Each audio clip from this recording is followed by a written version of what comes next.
when he became finance minister, the debt was $2 trillion. Yes. We spent $3 trillion servicing the debt, and the debt is now $2.3 trillion because while he's servicing, he's borrowing more. When you look at the debt figures and you talk about the debt to GDP ratio, because GDP has been increasing in nominal terms because of inflation and the debt has remained relatively the same, then the debt to GDP ratio appears to be coming down. But when you meticulously scrutinize the numbers and you look at central government debt from 2016 to now, it has actually increased. So now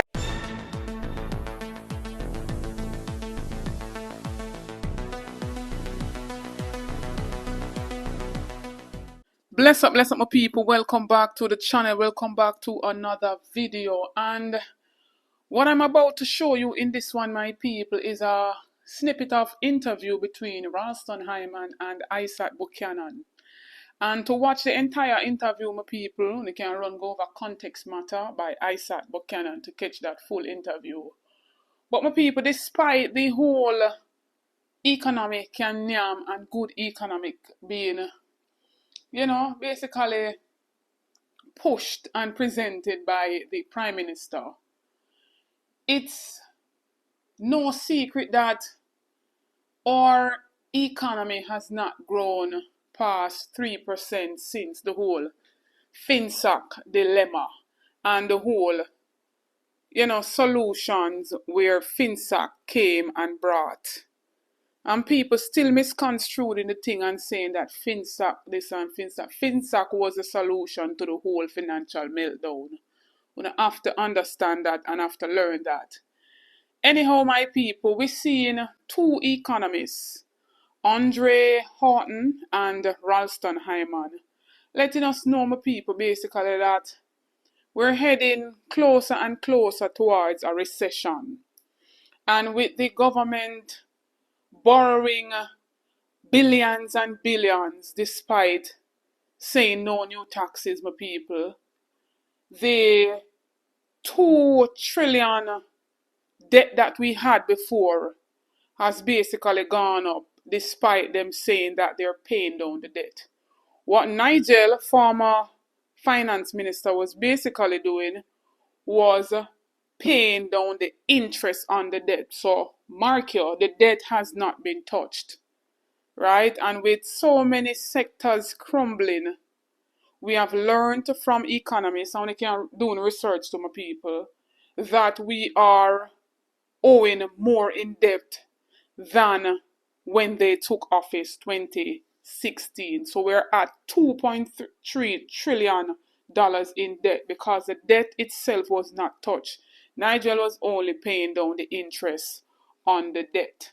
So my people want to take in all of this, drop on the 2 cents and make me your own answer. And so while paying down the interest on the debt is good, there was no growth, so to speak, and our debt is still higher than before. And remember, my people, our economy cannot build under heavy acts of corruption. Corruption takes away from our economy, takes away from many sectors, deprive our country, deprive our people. Don't forget to like, share, and subscribe to the channel. Thanks for the continued support on the movement. Notification shout out goes to Rumba Time News. Run go over our channel, my people. Subscribe over there. Get that channel to 2K. And watch out some of the videos them. Like up some of the videos them. Economist Dr. Andre Horton is challenging the view that Dr. Nigel Clarke's stewardship of the economy was a success. In particular, his management of the country's debt. Dr. Horton pointed to the $2.07 trillion debt in 2016 when the government took office, compared to the $2.16 trillion debt now, as proof that things got worse under Dr. Clarke's management.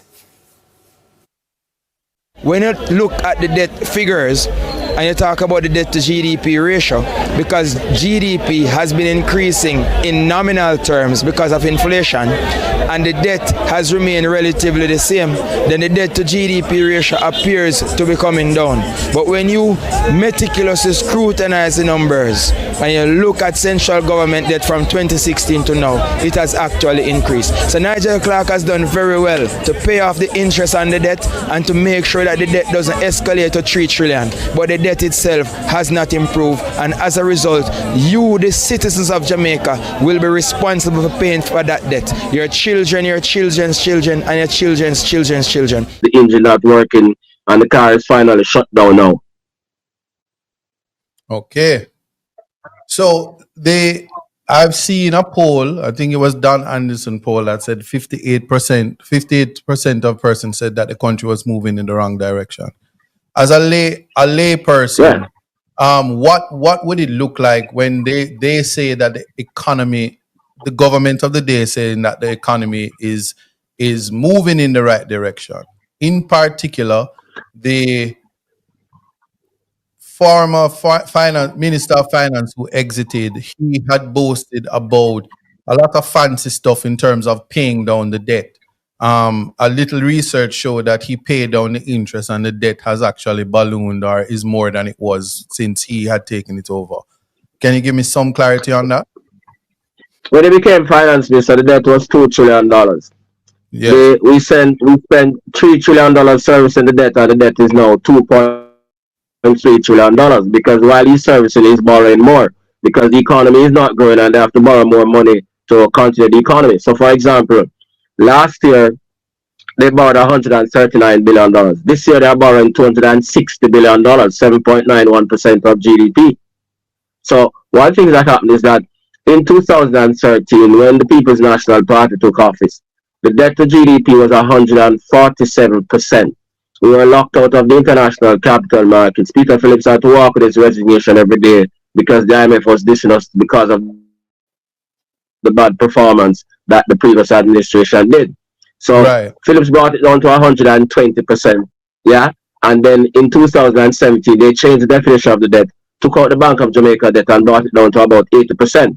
So his main focus was on paying down the debt rather than focusing on investing in the country's infrastructure. So the infrastructure degradation that we're talking about now, the roads, the schools, the hospitals, all those things were due to the continuous reduction of the capital budget while we spend more money to service the debt and bring down the debt to GDP ratio before time. Very little focus on the country's human capital and physical infrastructure. That is why the people are suffering so much. So there is a consensus that the people are suffering.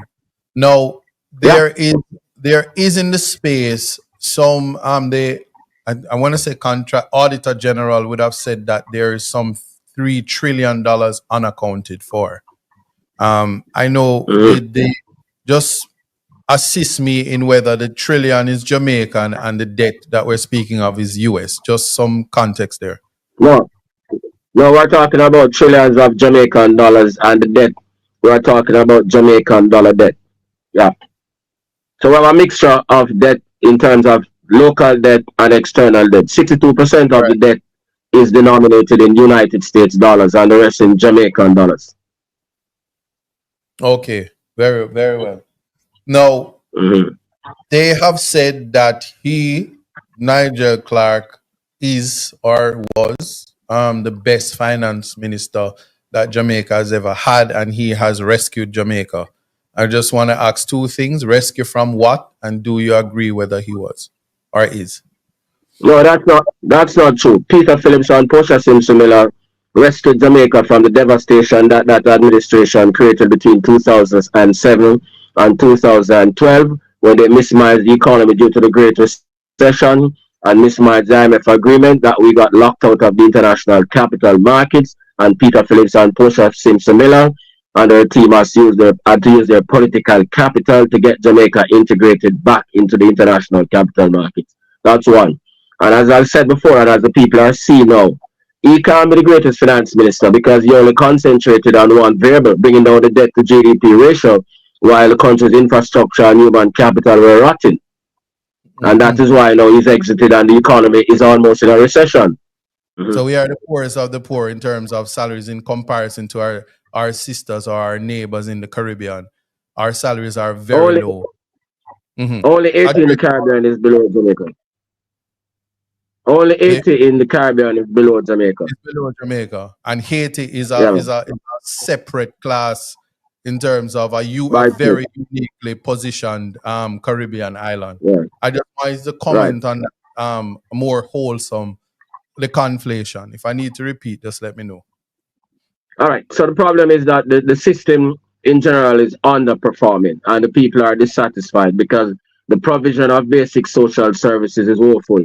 The Prime Minister just declared the roads a national emergency after Daryl Vaz has been pressuring him to do that, to declare the roads as a national emergency. The country's infrastructure, road infrastructure, river infrastructure, bridge infrastructure, hospital infrastructure, school infrastructure, everything is in a state of dereliction because of the poor performance of the administration.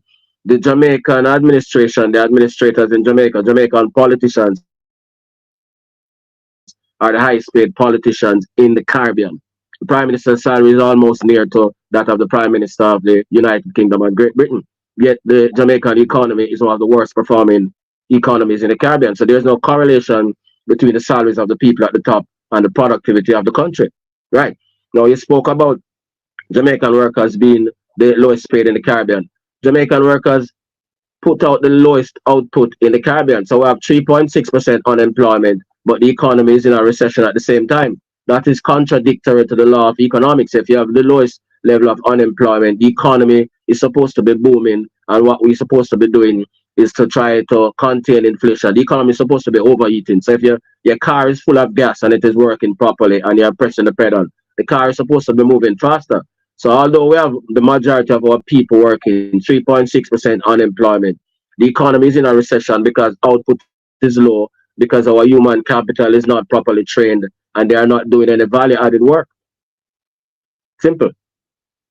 And I'm glad you said that, because this 3.6 percent, want to put it into context. Is it a genuine reflection when they characterize work as wiping windows at Devon House for 1 hour is sufficient to say you're a part of the working class? Well, I'm glad you mentioned that because almost 45% of those who are working, we have some 1.49 people working. The labor force is 1.461 million, 1.49 million people were working as at the end of July.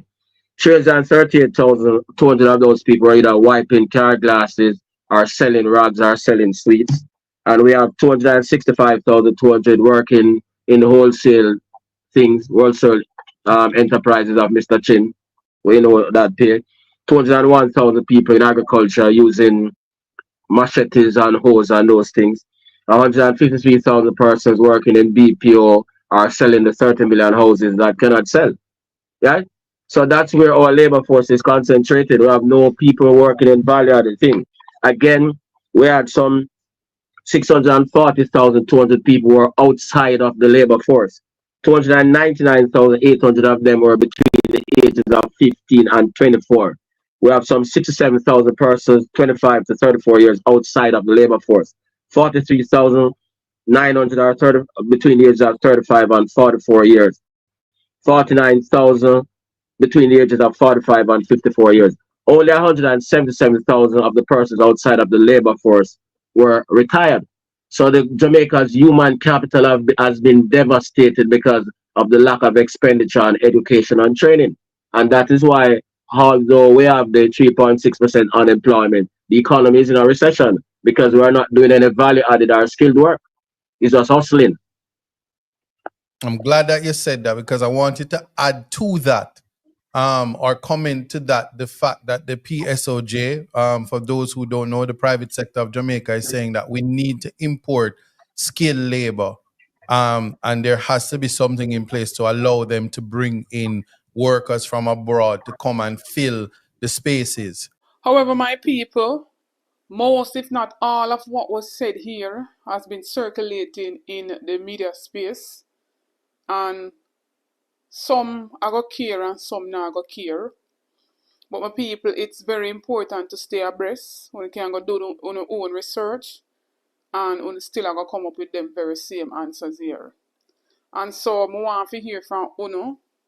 Let me know if you agree with what Ralston is saying or not. Drop that in the comment section. In the same breath, my people, don't forget to like, share, and subscribe to the channel on the road to 30K. Help me to get there, my people. Stay tuned for more videos. Stay tuned for more updates. Get this video to at least 3,000 likes. Big up on yourself. Happy Vlogmas Day 8.